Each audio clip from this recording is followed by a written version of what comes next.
मुसलमानों का शेवा है मुहम्मद से वफा करना। मुसलमानों का शेवा है मुहम्मद से वफा करना। नमाज इश्क तलवारों के साए में अदा करना।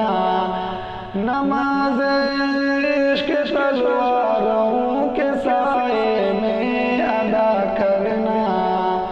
मुसलमानों का शेवा है मुहम्मद से वफा करना। हमारे दीन का पहला सबक इश्क़ रिसालत है। हमारे दीन का पहला सबक इश्क़ रिसालत है। मक़ाम मुस्तफ़ा से है जहाँ को आशना करना।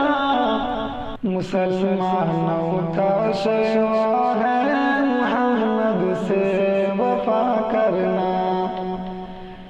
जिसे कटना नहीं आता है नामों से रिसालत पर।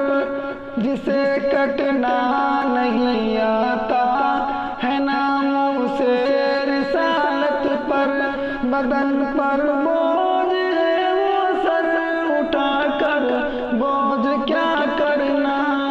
मुसलमानों का शेवा है मुहम्मद से वफा करना।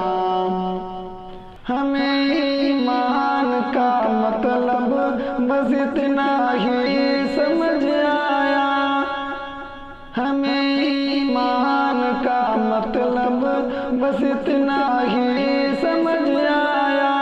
रसूल पाक की हुर्मत पे तन मन धन फिदा करना। मुसलमानों का शेवा है मुहम्मद से वफा करना। मुसलमानों का शेवा है मुहम्मद से वफा करना। नमाज इश्क़ तलवारों के साए में अदा करना। नमाज